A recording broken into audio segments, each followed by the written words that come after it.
Hello les amis, j'espère que vous allez très bien. En tout cas, moi, je me porte super bien. Aujourd'hui, nous allons voir une notion assez essentielle dans le monde de l'art et qui surtout divise la communauté des graphistes. Je vais parler aujourd'hui de la valeur perçue du travail d'un designer et du designer lui-même. Alors, cette thématique n'a pas été prise au hasard. Cela découle d'une expérience que j'ai tout simplement vécue et je vais partager avec vous cette expérience. Un soir, je discutais avec un designer, un ami à moi, et dans notre conversation, nous avons soulevé un point, celui de la présentation d'un designer, que ce soit sur les réseaux sociaux, que ce soit dans la vie courante, que ce soit dans la vie professionnelle, etc. Et ce qu'il me disait ce jour-là m'a un peu choqué. Dans notre conversation, en effet, il me faisait comprendre que un designer, un designer n'a pas besoin de s'habiller, du moins correctement. Il n'a pas besoin d'être présent sur les réseaux sociaux, de parler de ses travaux. Il n'a pas besoin d'être stylé. Il n'a pas besoin d'être propre. Tout ce qu'on attend du designer, c'est de voir ses créations. Et sur le coup, j'ai été choqué. À moins de lui répondre tout simplement, mais lorsque tu dis qu'un designer n'a pas besoin de ceci, n'a pas besoin de cela, et au regard de toute la médiocrité que l'on voit en ligne, moi je pense que tu contribues à ce que l'étalon de la société soit cette médiocrité-là, surtout en ce qui concerne un domaine assez pointu comme le nôtre, qui est l'art. L'art de créer quelque chose de très beau. L'art de créer quelque chose, autant pour moi, visuellement parlant, qui est éclatant, qui est époustouflant, qui attire, qui captive et surtout qui motive.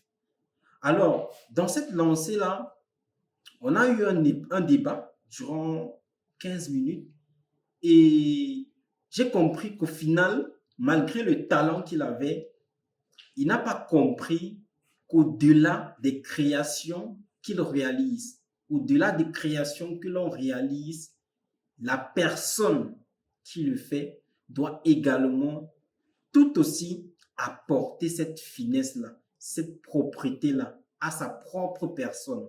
Parce que oui, ça compte énormément. Et je vais vous prendre un aspect. On discute généralement sur les prix. Comment est-ce que je fixe mes prix? Et je vais en parler dans une autre vidéo. Mais spécifiquement, dans celle-ci, je vais parler de l'apport de la valeur perçue dans les prix que vous vous fixez. Sachez que lorsque vous prenez soin de votre apparence, tout comme vous prenez soin de vos visuels, l'image que vous renvoyez au client, c'est que vous faites partie d'une certaine catégorie de personnes qui naturellement a un certain standing en ce qui concerne sa position dans la société. On est loin des clichés des graphistes qui sont chez eux, introvertis, qui ne sortent pas, qui ont de l'afro, qui ont je ne sais pas quoi. Et cela va permettre à ce que dans la négociation de votre service qu'il convoit tout naturellement, vous pouvez vous fixer une valeur très, très haute. Comprenez par là une valeur nettement supérieure parce que déjà, vous vous donnez de l'importance, vous donnez du soin à votre image et cela contribue à ce que vos prix ne seront pas discutés longuement dans vos négociations.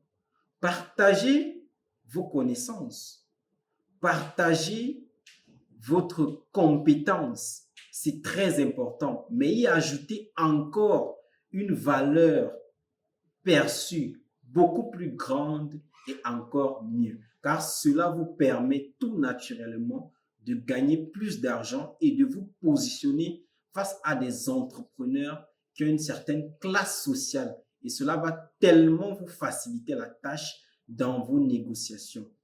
Désormais, ne prenez plus cet aspect au second ou au troisième ou même en arrière-plan, mais prenez cet aspect très au sérieux et travaillez sur votre valeur perçue, l'image que vous voulez que vos clients aient de vous-même au-delà de l'image des différentes créations graphiques que vous leur proposez. Je suis Docile Figuim Patrick et je te donne rendez-vous dans une prochaine vidéo. Porte-toi bien, clique sur le lien dans la description de cette vidéo si jamais tu es intéressé par mes formations ou alors tu souhaites être accompagné dans le domaine du design graphique ou alors tout simplement contacte le numéro qui s'affiche en bas de cet écran. Rendez-vous dans une prochaine chronique. À bientôt. Ils souffrent tous du syndrome de Stockholm et ça me fait mal. Jésus est blanc, Dieu est blanc, y'a que le diable qui est black man. Moi j'ai dit non à ce drame qui nous transforme en cobaye. Moi j'ai pas peur de vos flammes, pour moi ce n'est qu'un feu de